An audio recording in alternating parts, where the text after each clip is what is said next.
السلام علیکم. میرے خلاف ہوئی ایف آئی آر. تو پولیس مجھے کسی بھی ٹائم آ کے اٹھا کے لے کے جا سکتی ہے. ٹھیک ہے, ابھی آتی ہے, گھنٹے بعد آتی ہے, کل آتی ہے. ٹھیک ہے, مجھے رابطہ ہوا ہے کہ آپ بھاگ جائیں کیونکہ آپ کے خلاف ایف آئی آر ہے, تو پولیس آئے گی, آپ کو اٹھا کے لے جائے گی. تو یار اگر میں بھاگ جاؤں گا تو میں کیا قانون کی خلاف ورزی کیوں کروں؟ یہ تو میرا ملک ہے, میں نے تو اسی میں رہنا ہے, میں نے تو کہیں نہیں جانا. لیکن میرے خلاف ایف آئی آر کیوں ہوئی ہے اس کی ڈیٹیل میں آپ سے شیئر کر دیتا ہوں تھوڑی سی. ہم گئے تھے جی, میرے ماموں زاد بھائی ہیں, ان کی شادی تھی, اس پہ ہم گئے تھے. تو جیسا کہ آپ لوگوں کو پتہ ہے, مجھے پاکستان کے خلاف اگر کوئی بات کرتا ہے تو مجھے اچھا نہیں لگتا. تو میری کوشش ہوتی ہے ان کو روکنے کی کہ یار آپ ایسی بات نہ کیا کریں. تو جب میں ان کی شادی پہ گیا, وہاں پہ یہی ہوا کہ وہ لوگ ریاست کے خلاف بات کر رہے تھے, فوج کو گالیاں دے رہے تھے. میں نے کہا یار آپ کیوں گالیاں دے رہے ہیں فوج کو, پولیس کو, ریاست کو؟ ہمارا ملک ہے, پاکستان میں بیٹھے ہیں ہم لوگ. یہ بات جب میں نے کی تو چونکہ میں اکیلا تھا اور وہ سارے لوگ تو تھے ریاست خلاف, وہ ان کو سننے ہی وہ باتیں تھی جو کہ پاکستان کے خلاف ہونی تھی. تو وہ سارے ایک ساتھ ہوئے اور انہوں نے مجھے اس شادی سے نکال دیا کہ تو یہاں سے جا یار, دماغ نہ یہ ہے, بس تو جیڑا تیرا ملک ہے جا. ٹھیک, میں آ گیا ادھر سے. ٹھیک, اگلے دن میرے ابو کو کال آتی ہے کہ آپ کے گھر میں سے کوئی بھی ہماری شادی پہ نہیں آئے گا. تو ابو نے یہ بات جب مجھے بتائی تو پھر مجھے بڑا دکھ ہوا یار کہ ان لوگوں نے اب تو شادی پہ آنے سے انکار کیا. ہماری جو لیڈیز ہیں وہ تو آپس میں بہنیں ہیں اور ماموں زاد ہیں, تو کافی سارے رشتے ہیں, تو انہوں نے کہا آپ نہیں آئیں گے ادھر. تو یہ بات مجھے بری لگی.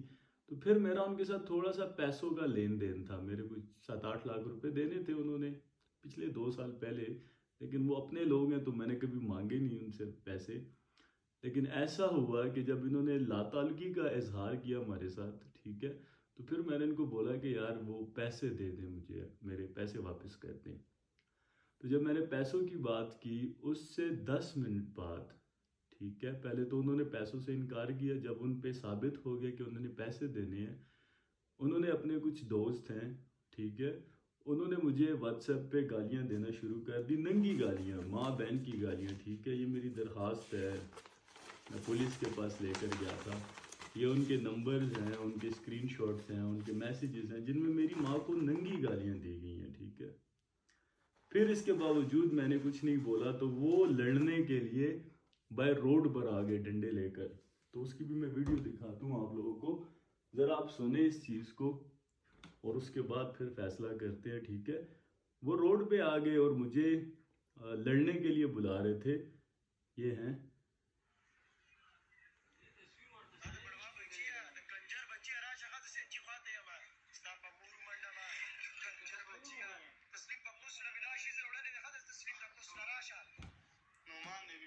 تو یہ اپنی ویڈیو سنی ہے جس میں اس نے میری ماں کا باقاعدہ نام لے کر, ٹھیک ہے, اور اس میں یہ کچھ 7-8 لڑکے ہیں, یہ مسلسل یہ دیکھیں.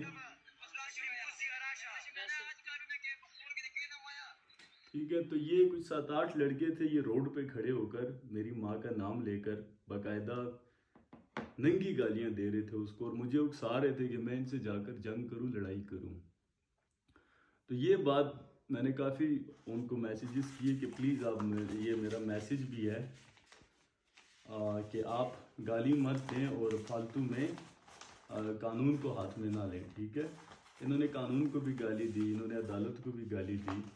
میں ان کو بولا کہ میرے صبر کا ناجائز فائدہ نہ اٹھائیں, لیکن ان کا یہ تھا کہ ماں کی یہ اور بہن کی یہ اور یہ سارا کچھ تھی. جب میں تنگ ہوا تو میں چلا گیا پولیس کے پاس. میں نے پولیس کو سارا واقعہ بتایا, یہ اس میں لکھا ہوا ہے, ٹھیک ہے, میری درخواست ہے. تھانہ دمیال ہے, میں ادھر چلا گیا تو میں نے ان کو بولا یہ صورتحال ہے. تھانہ دمیال میں گیا تھا 9:15 کے قریب. ٹھیک ہے, انہوں نے مجھے بولا کہ آپ کو گرجا چوکی پڑتی, آپ گرجا چوکی چلے جائیں. ٹھیک ہے, میں آ گیا گرجا چوکی. گرجا چوکی میں نے اپنی درخواست لکھ کے دی تو انہوں نے بولا کہ ہم صبح آپ کو مطلب ان کو کال کریں گے کیونکہ آپ تو لیٹ ہے, تو صبح ہم کارروائی کر لیں گے, آپ گھر جائیں. میں نے ان کو درخواست دی, میں گھر آ گیا. ٹھیک, اب بھی گھر میں پہنچی تھا کہ مطلب ان نے پیچھے سے کال کی یا جو بھی انہوں نے ڈرامہ کوئی رچایا کہ ان کے گھر پہ فائرنگ ہو گئی ہے.